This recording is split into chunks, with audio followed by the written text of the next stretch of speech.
Valorant or World Boss? Which is the better game in 2023? Today we're going to be comparing gameplay, gun skins, community, microtransactions, and what game to play in the end in 2023. Valorant gameplay consists of a lot of things. Some of those things being abilities, aim, movement, pace, agents, and the guns. First thing I want to talk about is going to be abilities. Abilities is what kind of makes Valorant Valorant. Abilities is so unique in Valorant and makes it so much different from any other game. It is fantastic, and I love it. That is a huge pro about Valorant is their abilities. Compared to other games like CSGO, like other 5-on-5 games like CSGO, CSGO can get very repetitive and boring very quickly due to the fact that they don't have abilities in their game.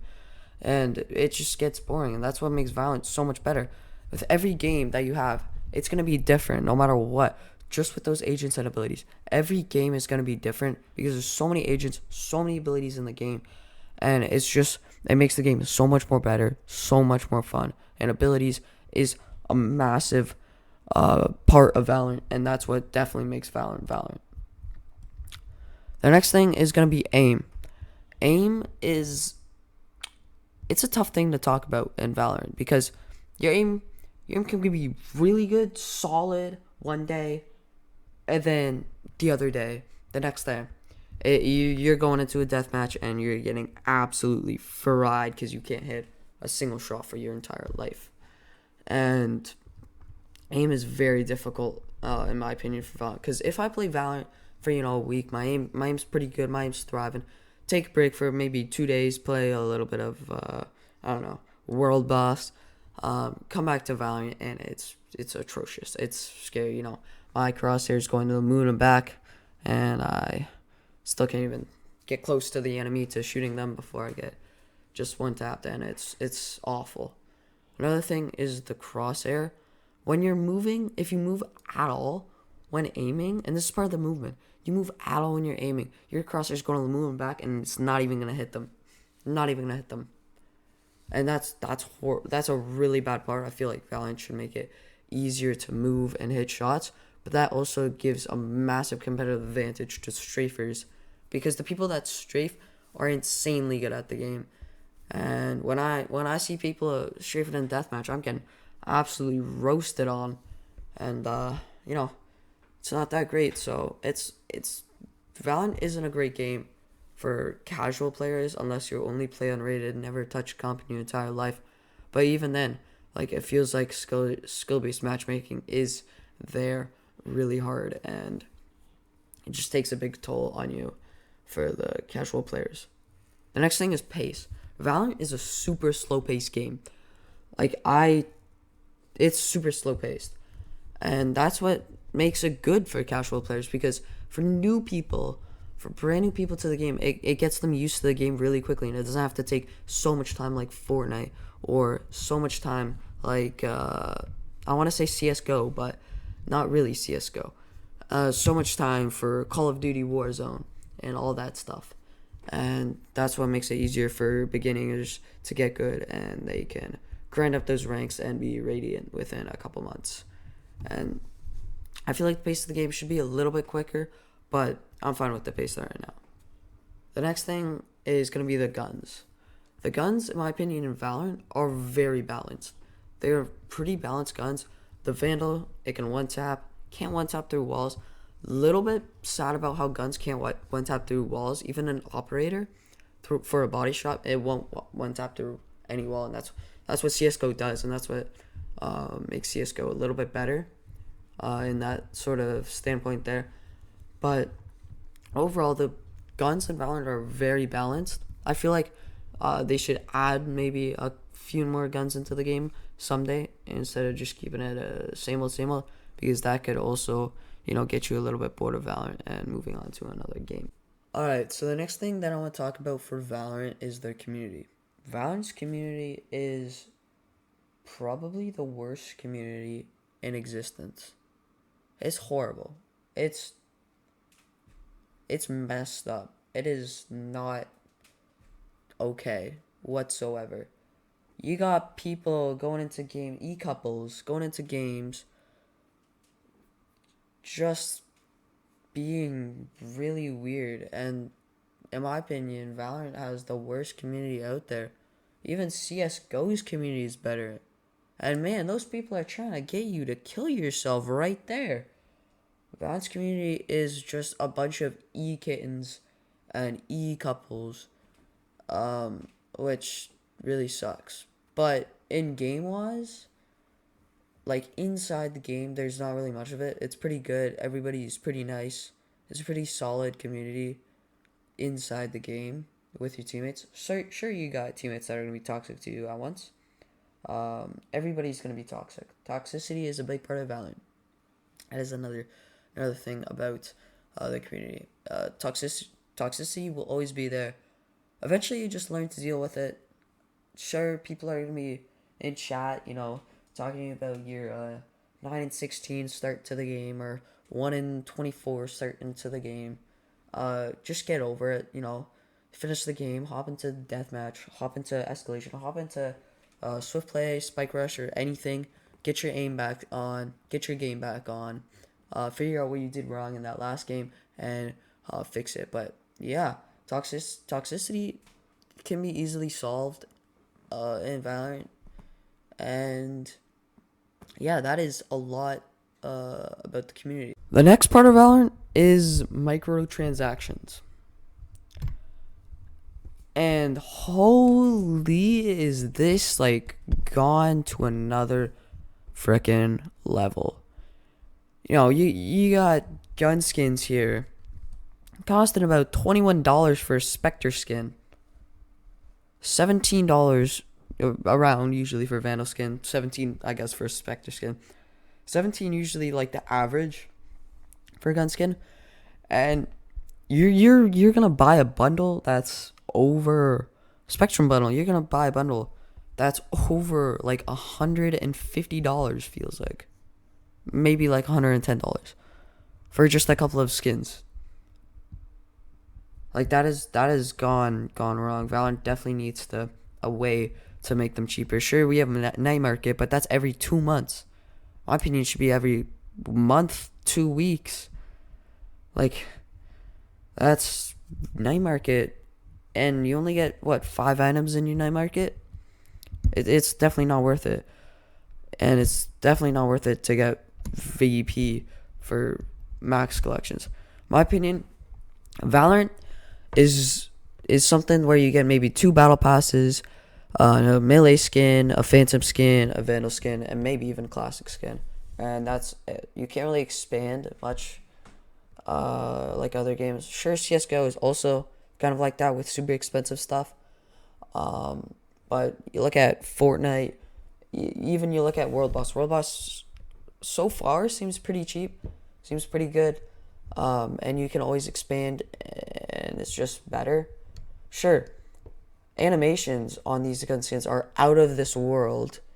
Probably the best animations in any game for a gun skin, for melee, for anything. It's better than Fortnite. It's better than World Boss. It's very good, but it's still not worth its price at all. It should definitely be cheaper. $10 for Vandal skin at max. I could not imagine paying so much money for just a Vandal skin that you're gonna get bored of after about 2 weeks. And that's basically the bare minimum of microtransactions on Valorant. There's still so much to go in more depth though, but unfortunately we don't have enough time for that in this video. Overall, Valorant is a pretty solid game. It's super fun, super different from other games, and lots of stuff that you can do in it. It can be fun, especially with a duo or even a trio. Valorant can get very fun, and it's super good. Competitively as well. Another thing, competitively, Valorant, it's pretty hard to rank up, in my opinion.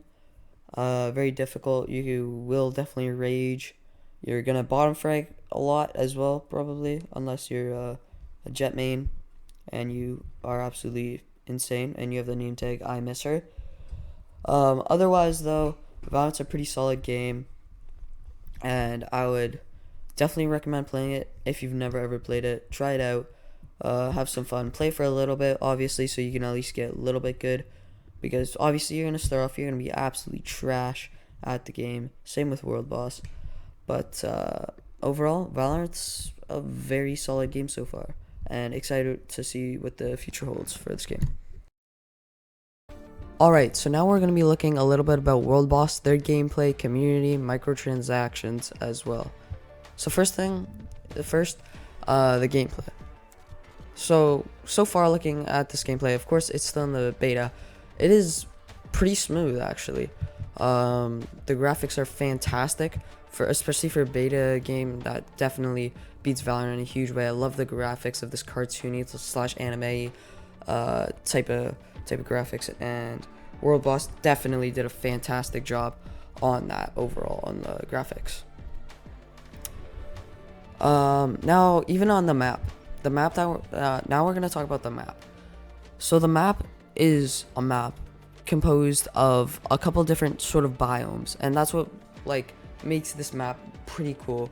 If you get bored of one area, just move to the next and you basically have a whole new map. Sure, it's not very big, but of course World Boss is definitely going to extend on the future since this is still a beta game. The map has been done very well in the beta mode, and it is definitely going to be done much better, and there will be probably more maps coming to World Boss as well. Now moving on is going to be the guns. The guns in World Boss are okay. You got AK, SMG, pistol, rocket launcher, and more, and a couple other guns. Not too many guns, but definitely not enough guns at all. Same with the guns damage. The guns damage does not nearly enough, especially if you don't have any perks. It takes way too long to kill enemies, and that's what makes it really hard for new players to kill. It's because their aim isn't going to be on point, just like mine, and it's going to take a very long time to kill enemies, and it just takes way too long. Even though it's supposed to be a fast-paced game, it takes way too long to kill enemies, and usually your kills end up getting stolen because it takes so long. And by the time you're about to kill them, a third party is already there to take your kill. Even when you're AFK killing, as you can see here, it took a good like 2 seconds to kill him. It should be taking 2 shots, maybe 3 shots to kill him with an SMG. Like, it should not have to be that long to kill an enemy, no matter what, even with perks. Now, moving on to the pace of the game.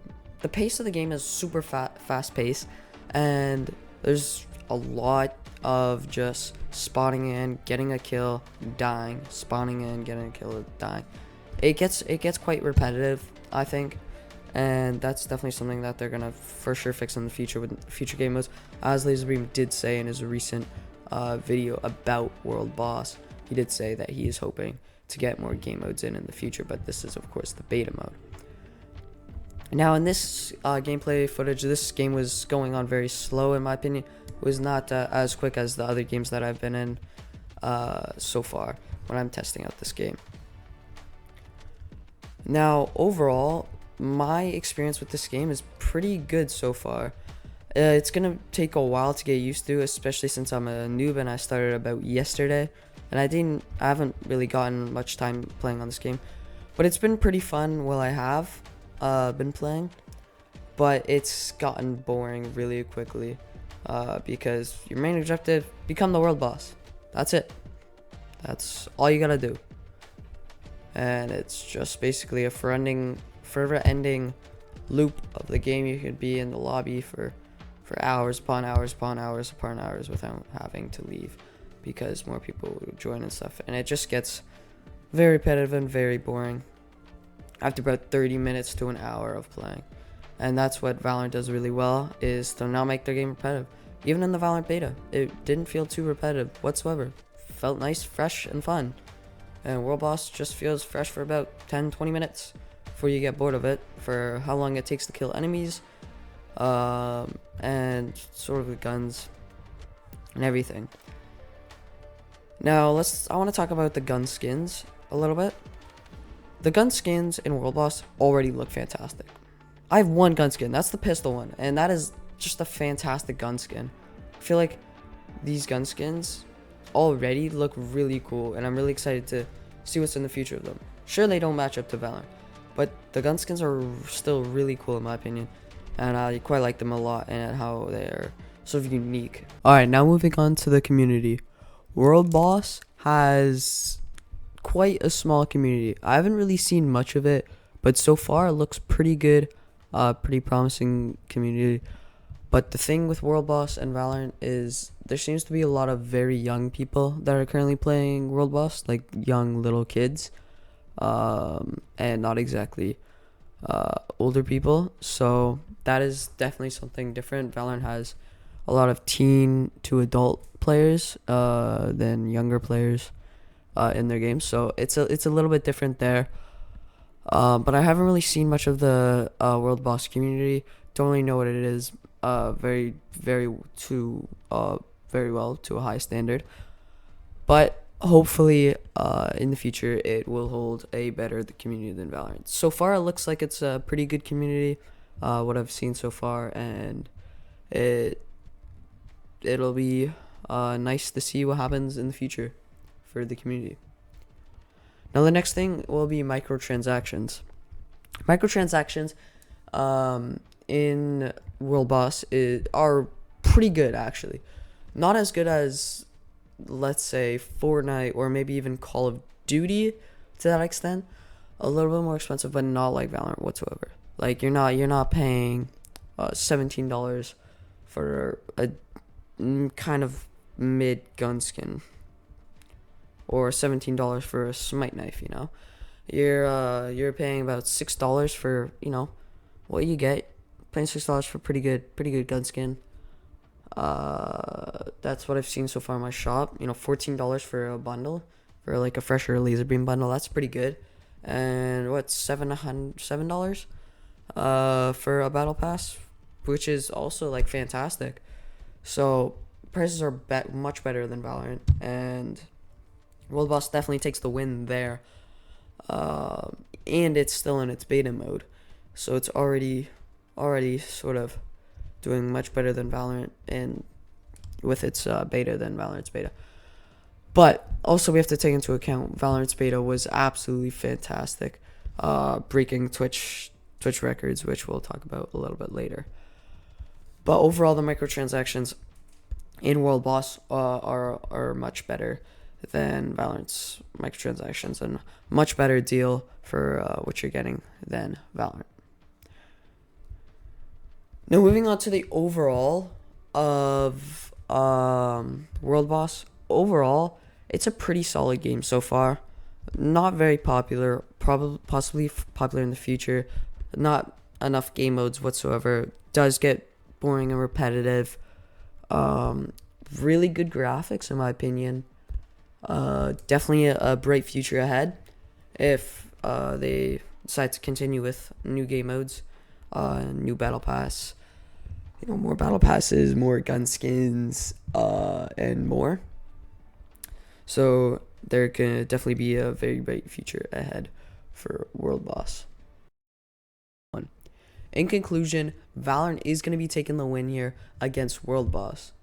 This was kind of obvious from the start that Valorant would easily beat World Boss, but I felt it was sort of a close deception. Valorant has a lot more game modes than World Boss, even in the beginning, in its beta. Valorant still takes the win over World Boss. It just had better game modes, better launch. It broke Twitch records during its beta launch, and it was absolutely fantastic. And World Boss hasn't seemed to do it.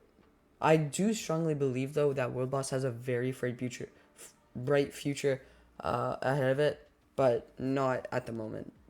Valorant definitely takes the win here by a long shot in its beta and its currently. But currently, Valorant is not holding up very strong. It's getting sort of a boring game, and not as many people like its beta launch. Although World Boss does have potential in the future with possible new game modes and new stuff into the game. Currently, it just feels bland and gets boring very quickly due to the only one game mode, which is quick play of World Boss. Hopefully you guys did enjoy today's video. I worked a lot of time on it, and it took me a while to complete. If you did, please leave a like down below and subscribe to the channel. Help me quite a bit. and I'm trying to grow to 1K. Thank you.